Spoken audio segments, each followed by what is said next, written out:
Welcome to Espiritu Coffee Chats, where we brew up inspiring conversations over a warm cup of coffee. I'm Valerie, the co-owner of Surge Coffee Co., where we highlight culture and community in all of our drinks.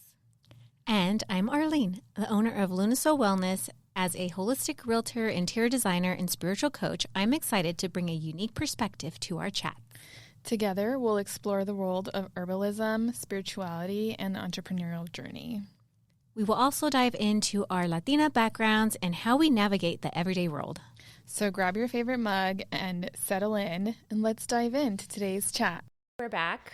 Yes, we're back in action with this fancy, schmancy equipment. Look at you, Arlene. I know. Look at me. Who said I can't set up a home studio within my home? Okay, so today we're going to talk about imposter syndrome and just what we feel and our thoughts around that. And maybe y'all can share some insights and let us know how you feel about imposter syndrome as well. Do you struggle with it? Is it something that you deal with all the time, or you're over it, or whatever? So yeah, that's our topic for today. Yes. Yeah, it was really interesting. So this weekend we did the San Diego Coffee Festival, and it's the first time they brought it down to San Diego. And it was, I think, like 25 to 30 of like local coffee shops in San Diego that roast their own coffee. Oh, that's a lot. Yeah, and we were one of them. And it was just, I mean, it's so interesting because I roast all of our coffee, and I guess to be there, and we were also like, we brought our espresso machine, we brought our full setup, and so it was like bringing the coffee shop on wheels, which is how we started. But my background's not in coffee, and Chris's background is not in coffee. It was something that we learned ourselves and that we self-taught. Oh, I was like, what do you mean your background's not in coffee? I get it. Yes. So like my background comes from like market research and like statistics and stuff, and like I have zero hospitality, zero like food and beverage industry background, and I didn't really think anything of it until like this weekend we were there, and we had people come to, and they were tasting our coffee, and they're from like coffee shops that I absolutely love, and they have like bomb coffee. Yeah. What names were they? Zoom Bar was one of them. Okay. Zoom Bar is in Sereno Valley. And then our friends like Gentile was there. We met some people, some new friends from Compa Coffee Roasters. James Coffee was there. Coffee Cycle was there, who I've met before when I first was looking into like buying a huge coffee roasting machine. And it was so interesting because it was like we were setting up for the weekend. It was such a stressful thing because we have 1,000,001 things going on right now. And afterwards, I was like, I really had like an I made it moment because I was like, oh, we are coffee roasters. You're like, we're playing with all the big cats right now. Yes. Yeah. And that's what it felt, because it's like all specialty coffee roasters and like other coffee shops. And I mean, some of the best that I love here in San Diego. And I was like, yeah, it was such a weird feeling. And I'm like, wow, we've made it. Like we are in the coffee industry, and like we are a name. And yeah, it's such a weird feeling of like, because my background's not in coffee, of like, we like that feeling of like, should I be here? Should I not be here? And like, we were invited. It wasn't something like I had asked to be into. Oh, that's cool. Yeah. And so it just all came at me like this past weekend, and I was like, wow, I guess we are coffee roasters. You're like, pinch me. Yeah. And like, we are specialty coffee, but it was such a weird feeling. And like, I know that I have felt this way before with like being a business owner in general. Like when people ask me like, oh, what do you do? I'm like, oh, I work our coffee shop. And then Chris had to tell me, he's like, you have to treat it like any other company and be like, I'm CEO of Surge Coffee. And I was like, oh, you're like right. That. Yeah. You're like, I am a CEO. Forgot about that. Yes. But yeah, it was very much a feeling of like an outsider like being in this world that like I'm not supposed to be in really, but like I am here. Yeah. So yeah. So is that your like, is that your hurdle with like feeling the imposter syndrome? Like you're kind of over that hurdle of like, oh wait, I really am a coffee owner, and I have like, I'm a roaster and I do all the things. Yes, I think it definitely clicked this weekend, and I was like, oh, we are one of the cool kids. Like we are part of the specialty coffee group. I think because and that probably has affected how I've approached other coffee shops as well, because I'm like, oh, I'm still learning. I taught myself all of these things, and there's so many other coffee shop owners who like have either been baristas or have been roasters in the past, and they learned from like whoever they learned from, and then started their journey into like their own business, their own coffee roasting thing, whatever. Yeah, I guess it was kind of like a reassurance for me of like, hey, you're here now. Like, Yeah. you can let that stuff go. Right. Yeah, that makes sense. Like you're now, well, you've been in the business for like 4 years now? Yeah. 5 years? Yeah. Like 4 years? Has it been 4 years? Yeah. I forgot. Flies Do by. you think because, because your partner, Chris, do you think that he struggles with that, or do you think it's just an only like woman struggle with it more so than men? Ooh. I feel like I know you can't really, he's not I here, know.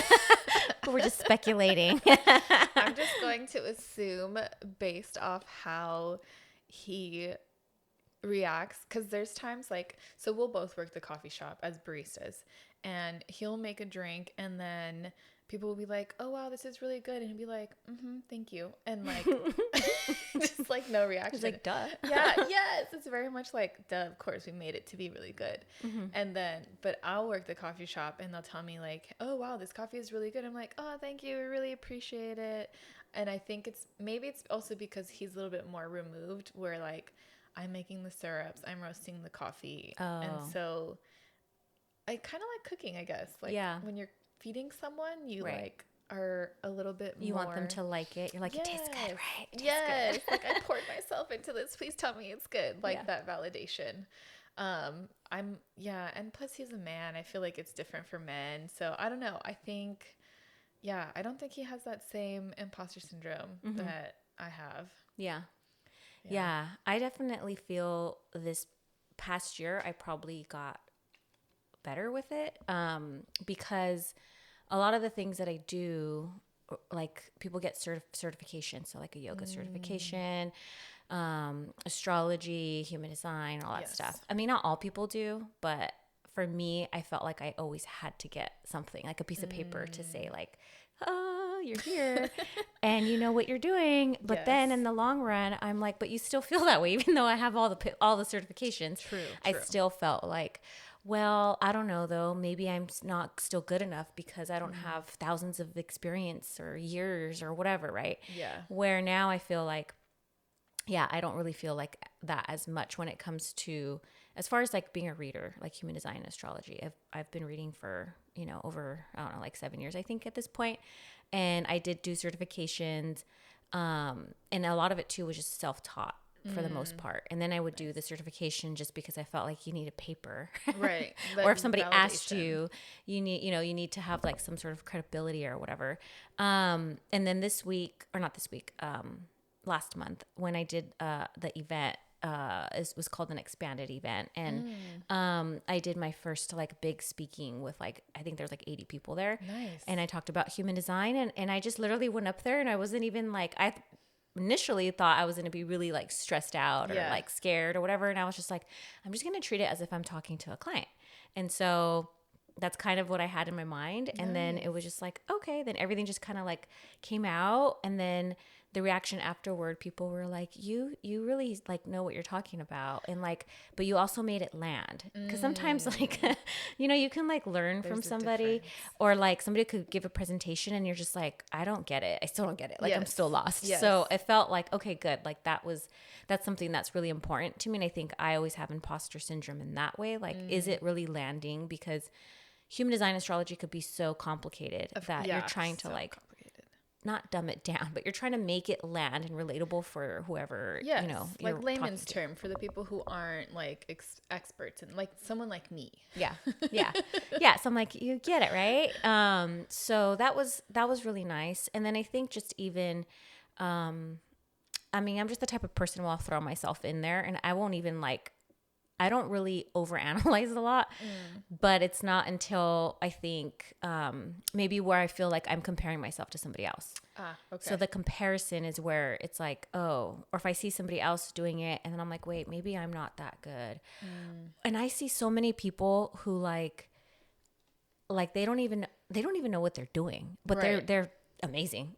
Like they're doing great. And the wild. fact that like there's a woman who she was she doesn't really know astrology. Like she never took an astrology course. She just took astrocartography Okay. course. But with that course, you don't know, like you kind of, it's more of advanced. Well, she ran out the gate and started doing readings, but like not really having a background in like natal readings and like the foundations of it. But she's booking clients like nothing. And I'm like, wow, okay. And I'm over here like, I don't know, let me make sure until everything's like all perfect and lined up and like, you know.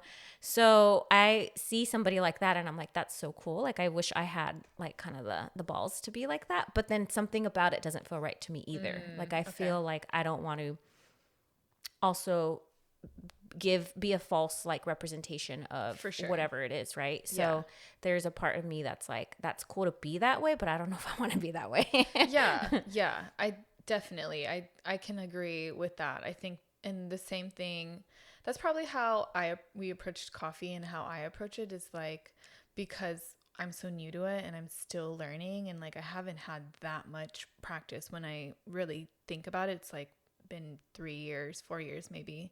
And yeah, and then same thing, like I see other people doing it and I forget, I think, because like I haven't seen how they started out, or a couple of them, like I did see how they started out, but I didn't see like before then, like all the background work and things that they were doing before they started their business. And a lot of it I think does come from comparison of like, oh, they're farther along and they've done this and they're doing these collabs and their coffee is so good. And yeah, that's probably where a lot of my imposter syndrome also stems from just comparing and looking around a little too much. Yeah. I actually don't really follow a lot of like readers, and I also don't follow with interior design, because I also do that too. I don't follow a lot of interior designers. Maybe I follow like 5 at the most, and that's just to be like a little bit inspired by them. But I don't necessarily like go on rampages and just follow like a lot of astrology readers or human design readers or interior designers or whatever, because I feel like then I'll start comparing myself. And then I'll start being like, oh, or I'll change maybe the way I'll try to model after them. You know, like sometimes you subconsciously will model somebody else. But then I'm like, you know, like I just want to like take a couple, you know, cues from certain, you know, people, but I don't really like follow too many readers or even like designers, even real estate agents. That's I probably need to clean out my timeline a little bit, because I think I mean there's one brand specifically that I'm like always looking at, Onyx Coffee, and of course they've been around for a while, and they just like win all kinds of awards, and they have like a barista champion on their team, and she's like always making coffee mocktails and just all of these things, and I'm like, okay, I would love to be there.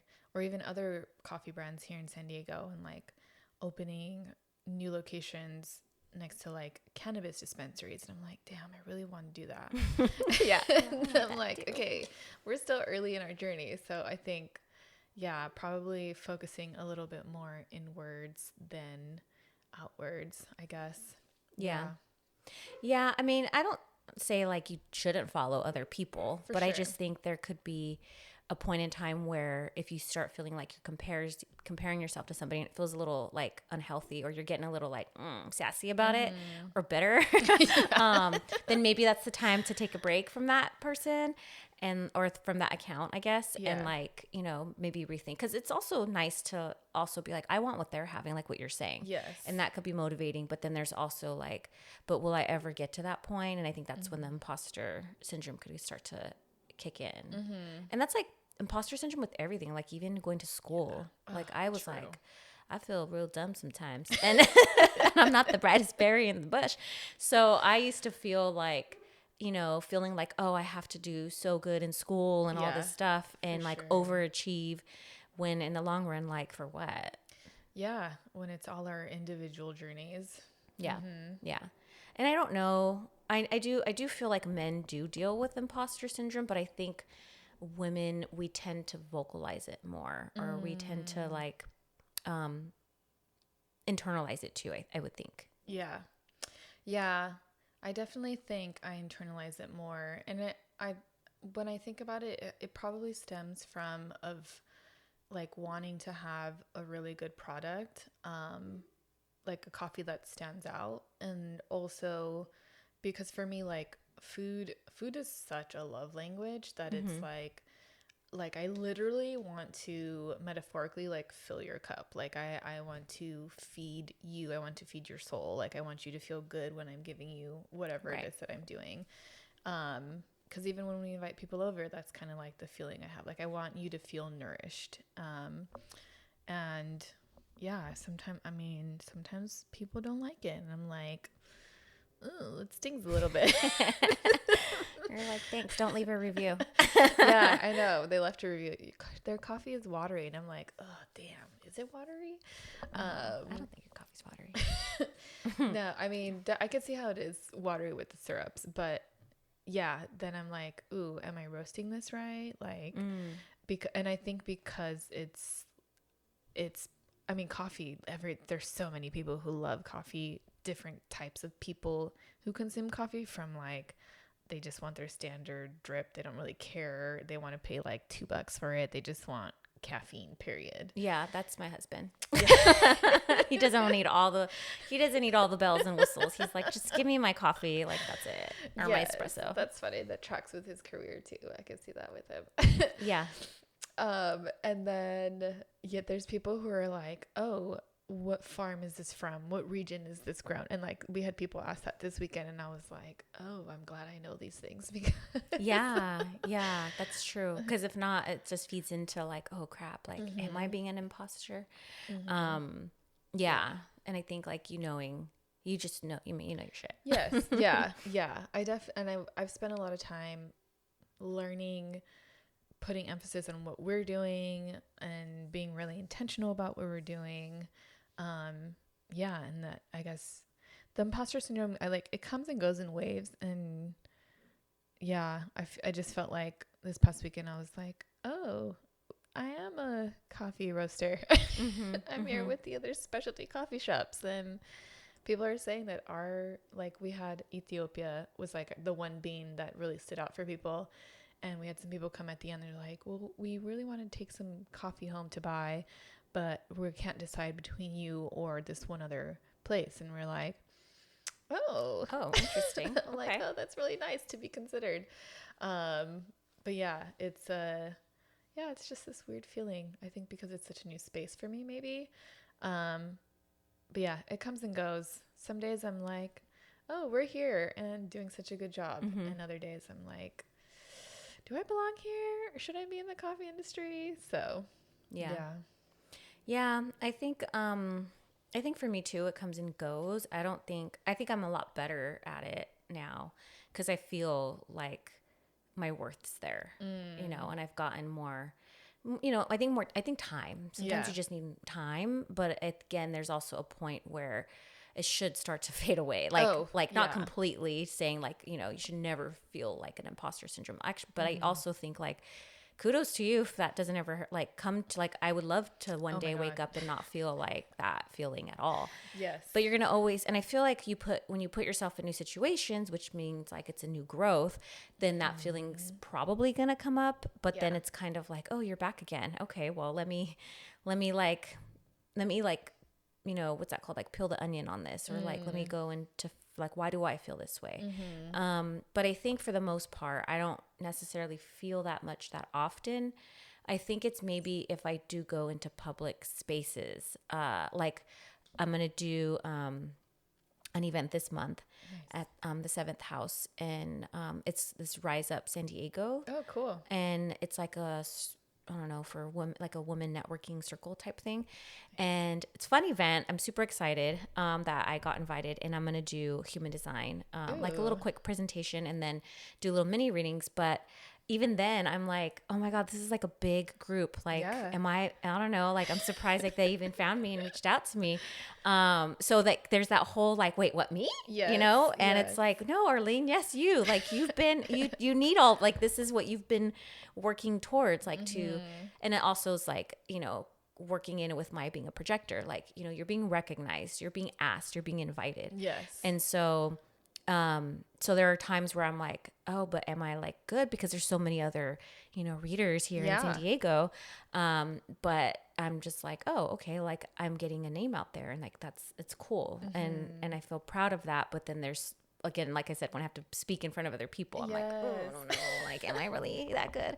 But I know I am. So it's like, again, it hits me, and then it's like, okay, stop it, Arlene. You're fine. You're good. Like, yeah, just run with it, and you're going to do good. Yeah. But yeah, I don't feel like it really, it's like one of those things that'll hit me really quick. And then I like bring it in, and then I'm like, okay, bye. Go away, you know, get out of here. And I also think too, a woman of color, I think we deal with it a little more. I'm just going to throw that out there. Just going to say it. But that's just from my perspective. I do feel like sometimes women of color will even be like comparing ourselves to somebody who is not of color, and who's a woman, and just seeing like, wow, they get such a easier leg up on things. And so then we feel like, oh, like, I don't know, then that's when that imposter syndrome could kick in. At least for me, it does in that sense sometimes. So I have to kind of like take a step back and be like, like, that is a reality. Yes, of course. Yeah, I think, I sometimes I guess I sit in it a little too long, the imposter syndrome. I have been getting a lot better with it though. Lately, I feel like how you said, asking yourself like where this comes from. Yeah, I think this last weekend I sat with it a little bit more and was like, okay, why do I feel this way? And like, where is it coming from? Like, is it self-doubt? Is it that I don't trust myself? Like, what is it? Yeah. And I think also just being new in this space, like, I mean, 3 years in reality is like not that long to be roasting coffee. When people have been doing it for like 5, 10, 15, 20 years, depending on how long their businesses have been around. And some people have had experience and were trained by some of the best places. So, I think giving myself a little bit of grace of like, okay, well, you had YouTube and podcasts, right, and books, and that's where you learned from. But yeah, you make a good point. You can be your own teacher. And I think you hit it on the nail for me too. Like, I was my own teacher for a lot of the things that I do know, besides actually going to interior design school. But even then, like, as a designer, like, you kind of have to have a natural like talent for it. Yes, and you go to school to get formally trained, but it's like cooking. Like, you know, people who are chefs and cooks, like, they naturally probably could cook really good, but then they need just that, you know, that training or whatever. But the other things that I've ever, you know, self-taught myself, it literally was like just self-education. And then that can make you feel like, wait, but do I really know everything? Right. So then you go on the hamster wheel of getting certifications. Yeah. But like you're self-taught. And I think that definitely like stands for something. So it does make sense to feel like, but wait, I haven't. And I don't know, does a coffee school even exist? It does. Yes. And they have classes, and there's places here too. And even this weekend I was like, maybe I need to sign up for some roasting classes. Which I've been wanting to do anyways, just because like I feel like even with YouTube and like books and podcasts, like I've just hit the surface level, and it's just so different when you have someone, when you're shadowing someone who's done it for years, and they can explain things and you can ask questions and interact with them. And it's just a different environment. And I think I learn better in those environments. Yeah. And I'd been thinking about it for a while. So yeah. Yeah. So I think that segueing into our podcast episode for today. Just letting us know your thoughts on how you feel about imposter syndrome. I think this is a topic like we can always come back to again and rehash out or whatever. But I think at this point, for where we're at in our current business and our current lives and our current age, I think that we both just want to echo, like, yes, it does still, like, sometimes we do deal with it, but I think it's gotten a lot better, at least for me and stuff. But again, like, I think one of the things to consider is, like, when you do feel it, like, why do you feel it? Where is it stemming from? Is it valid? Is it not? Or, there's just, it's such a, like, deep thing, you know, that everybody feels. Yeah. So sometimes, and it could hold you back, you know? For sure. Yeah. Yeah. I think right now it's not at a point where it holds me back. Yeah. I just needing to sit there and ask those questions and be okay with it coming and going. Like, I haven't felt like this in a while. Yeah. And just, I guess, giving yourself grace of, like, you're on this path and you're figuring it out, and sometimes you'll feel imposter syndrome and other times you won't. And in the moments, like you said, when you do, like, what can you do to help yourself out of it? So, And surround yourself with good people too, who are be like, no, bitch, you're dumb. Don't think that. Or I think that helps too. Like, we do have, for sure, Valerie and I have a pretty good network group of women that we were really close to and connect. Yeah. And, you know, I know, like, any of them would be like, no, you're dumb, like, stop. Yes. And same thing, vice versa, you know? So I think it's also just surrounding yourself with good people who make you feel good about yourself and make you feel like you're not impostoring, you know, having imposter syndrome. Yeah. And doing the work. I mean, like, I'm doing the work. There's, like, I'm sure other people who feel this way, or, like, you've done the work. You have years of readings and stuff. And yeah, I, like, not remembering that we've done the work to get to where we are. So yeah, and we deserve it. We deserve whatever comes our way, and we shouldn't have to second guess it anymore. Yes. Yeah. Well, let's think of a nice ritual to leave you all with. I think a nice ritual would be, yes, what do you feel about imposter syndrome? That could be a journaling question for you this week. Yeah, I definitely think I need to sit down and journal this one. Yes. And another one would be to go through your feed, you know, whether it's TikTok, Instagram, Facebook, whatever your cup of tea is, and unfollow those people who make you feel that, or who make you feel a little, you know, and maybe follow 2 other new people that, like, really inspire you and give you that, like, ooh, I want to be like that. Right. And there's some people too that I've followed before, and I'm like, oh, look at me. I'm past you now. Bye, imposter syndrome. Bye. Awesome. Yeah. Great takeaways. Yes. All right. Well, I hope you enjoyed this episode. Please feel free to rate us, give us good ratings, and continue to, tune in. Yeah, if there's any topics you'd like us to talk about, send them our way. Either DM us or leave a comment or email us. Yeah. Yay. All right. Ciao. Bye. Thank you for joining us on this episode of Espiritu Coffee Chats. We hope you enjoyed our conversation and found a little inspiration to take with you. If you loved what you heard, don't forget to subscribe, rate, and leave a review on your favorite podcast platform. And stay connected with us on social media for updates, behind-the-scenes content, and more. Until next time, keep the spirit alive and the coffee brewing. Cheers! Ow, ow, ow.